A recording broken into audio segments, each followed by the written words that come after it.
Hi everyone. Today I'm 26 weeks pregnant to the day, and I had a doctor appointment today.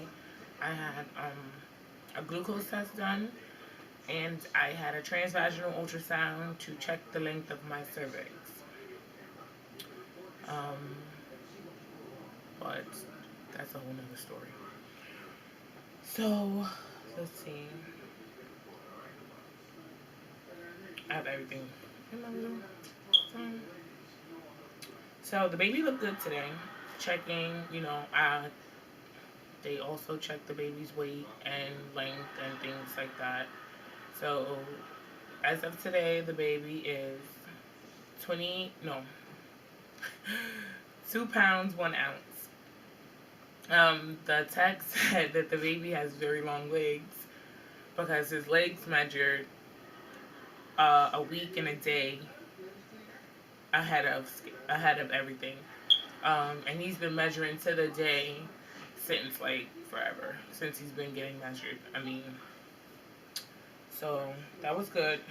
However, my cervix is shorter than it was before. So I started off at like a 4 point something or other. I think 4.6, which is regular. Then it went down to a 3.6, and that's when my doctor put me on McKenna, which is a progesterone hormone injection that I take once a week. Um, Maybe about a week and a half, almost 2 weeks ago, I started to have contractions, or they were Braxton Hicks because they weren't painful, but they were consistent. They just kept coming. So I wound up going to labor and delivery, where they monitored me and did what's called an FFN test.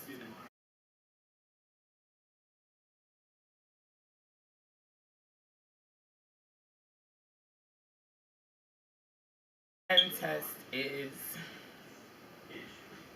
um, where they pretty much can check to see if your body's producing a protein or something like that that can determine whether that you usually produce when you're going to go into labor.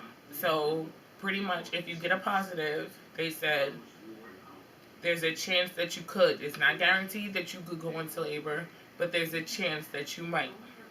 If you get a negative, it absolutely means you're not. So unfortunately, let's see, I was 24 weeks and 4 days when that happened. So I went, they did the test. The test came back positive. And with the test coming back positive, they thought that it was a good idea for me to start steroids.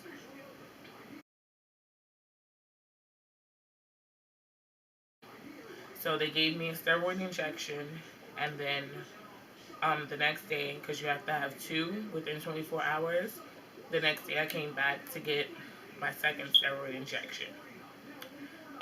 Since then, I've had more Braxton Hicks, but not as consistent. So I've just been drinking a lot of fluids, water, not juice and stuff, but a lot of water. And I've just been trying to take it easy, at work and things, because I have two jobs. Um, I did my glucose test,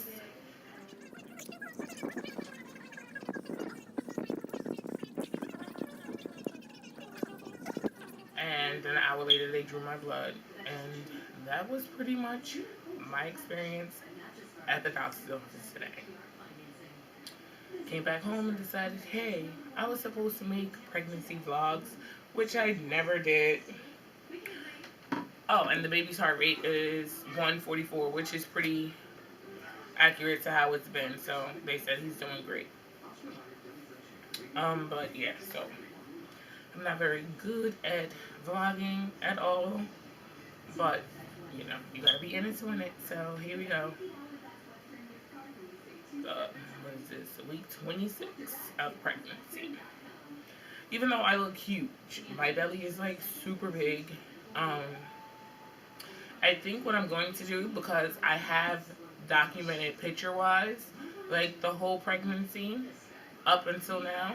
So I might just do like or I could even put it at the end of this, beginning to now, photos of how my belly has grown,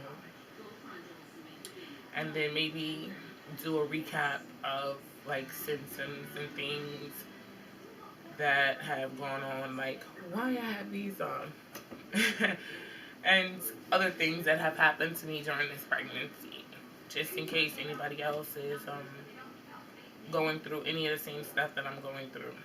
As far as my stomach goes, it's kind of huge, but here it is.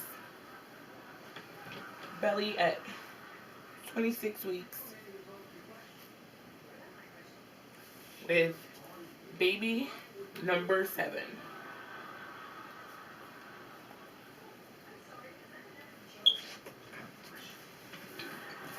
So until next time, guys. Oh, I didn't measure. I don't have my measuring tape, but I am 45 inches around my waist.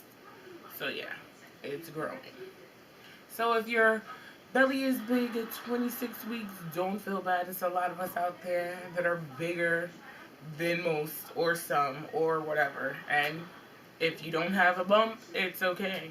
I've seen a lot of other pregnant women whose bumps are really small. Like my supervisor, she's pregnant with me, but her belly looks so much smaller than mine. And she's like, do now. So don't worry, don't sweat it. Everybody's different. Love your curves. Embrace your bumps, ladies. All right, that's it for now. Goodbye. See you guys later.